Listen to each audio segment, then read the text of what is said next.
From Delaware's most award-winning radio news team, this is WDEL Video News. Here's Chris Carl. Among Delaware's top stories for Wednesday, March 12th, new problems at the Delaware Psychiatric Center. Delaware police urge state lawmakers not to approve a bill. Congressman Castle questions funding for some after-school programs. Here are the details. Delaware State Auditor says overtime at the Delaware Psychiatric Center is way over budget. Tom Wagner says the center doesn't have the controls in place to keep the amount of overtime where it needs to be.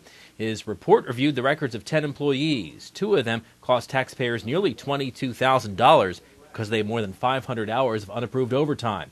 Wagner says all overtime requires written supervisory approval. The report says some of the employees didn't even work when they were being paid overtime. Wagner says supervisors didn't follow policies and procedures and performed sloppy record-keeping. Wagner and Attorney General Beau Biden are now working on a second audit to look into possible criminal actions. The Delaware Supreme Court has overturned a 39-year-old man's conviction on child rape charges, ruling that his right to a speedy trial was violated. Cheyenne Dabney claimed prosecutors delayed his trial for months by failing to provide a timely and complete count-ordered DNA discovery and analysis to his attorneys. Delaware does not have a speedy trial law, but cases must be disposed of within a year. Dabney was arrested in November 2005 after his girlfriend found photos of a preteen girl posing naked. Police identified the girl and sent DNA evidence from the girl and Dabney to a lab for analysis. Delays postponed his trial until a year and a week after his arrest. The Supreme Court's ruling vacates Dabney's second-degree rape conviction and 10-year prison sentence. He will be resentenced on 3 counts each of sexual exploitation of a child, possession of child pornography, and sexual solicitation of a child. Police say they have recovered the body of a man who jumped from the Delaware Memorial Bridge in January after killing his wife at their New Jersey home. Walter Buzinski was an executive of a collapsed subprime mortgage lender. His body was spotted Sunday along the shore of the Delaware River in Pennsville. Police found Marcy Buzinski dead inside the couple's home January 18th. At about the same time, Delaware River and Bay Authority police found a suicide note inside the car that Walter Buzinski had abandoned on the bridge. Authorities say the couple had been having marital problems. State lawmakers will consider allowing same-sex charter schools. WDEL News continues in a moment.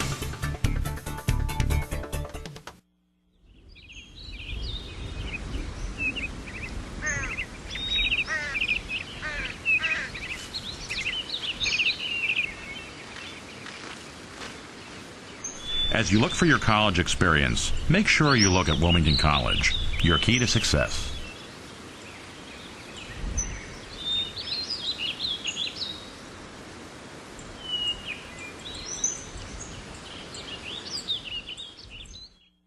A group of police chiefs says a bill lawmakers might approve could put you in danger. WDEL legislative correspondent Carl Konevsky reports. The legislation calls for eliminating mandatory minimum sentences for drug trafficking. Members of the Delaware Police Chiefs Council say drug dealing involves the same level of intent and disregard for life as murder for hire. Wilmington Chief Mike Zerba says drugs and violence go hand in hand. If you have drug dealing, you have drug trafficking, you have violence, and it's proven time and time again. When we have our shootings occurring in this state, not only in the city of Wilmington, 90% of it is all drug related.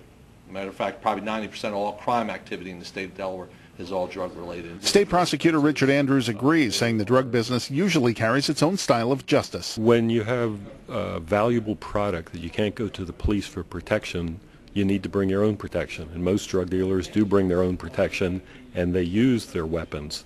Most of the homicides that are occurring in the state are drug-related. Often they're relating to ongoing drug disputes. Andrews dismisses the concern about prison overcrowding, saying those serving mandatory time make up just 1.9% of the state's prison population. The bill passed in the House last year and now sits in the Senate Executive Committee. I'm Carl Konevsky, 1150 AM, WDEL. A state Senate committee is expected to decide today whether to send a bill allowing single-gender charter schools to the Senate floor. The bill will be considered by the Senate Education Committee. It's already been approved by the State House. If it becomes law, it would clear the way for the all-boy Prestige Academy to open in Wilmington this fall. The founders of the middle school plan to share space inside Warner Elementary. Although federal law allows single-gender charter schools, state law does not. Congressman Castle is questioning the academic quality of an after-school program. Castle is the senior Republican on the House Subcommittee on Early Childhood, and they held a hearing yesterday on the 21st Century Community Learning Center's after-school programs. Castle told the subcommittee, although he believes in the principles of this program, which serves high poverty and low-performing schools, the federal funding must be used as intended to provide meaningful educational opportunities to students. Flyers blow a big lead. WDEL Sports and your Delaware AccuWeather forecast coming up. When it comes to flooring, great style doesn't have to be expensive, especially when you shop at Carpet One Floor & Home. Our 1,000-store buying power gives you the best prices on hardwood, carpet, tile, laminate, and more, including brands you'll find exclusively at Carpet One Floor & Home, like Liz Claiborne Home, Good Housekeeping with Resista, and Lee's, all with guaranteed installation and no payments for 1 year. See how easy it is to find your perfect style. Shop in store, online, or in-home, only at Carpet One Floor & Home. I'm Peter MacArthur. I'm Melanie Armstrong, and here are Delaware's top stories at the top of the hour. The most complete coverage of the news that matters in Delaware. Every weekday morning, 5:30 till 9 on 1150 AM WDEL. WDEL Sports. The Flyers let one slip away last night, allowing Toronto to come back from a 3-goal deficit for an overtime win. The Leafs game winner came when Pavel Kapina shot the puck from behind the net, off a Flyers defenseman, and into the net. The Flyers are back home tonight for the back end of a home-and-home against Toronto. Your WDEL Delaware AccuWeather forecast: clouds and a shower to start today, then clouds and sun later on, high 53. Tonight clear to partly cloudy, low 29. Tomorrow partly sunny, high 51. A bit warmer for Friday, but some rain in the forecast as well. Get news updates throughout the day. Delaware's top stories at the top of the hour on 1150 a.m. And get WDEL News text alerts sent to your cell phone. Sign up here at WDEL.com. I'm Chris Carl. Thanks for watching.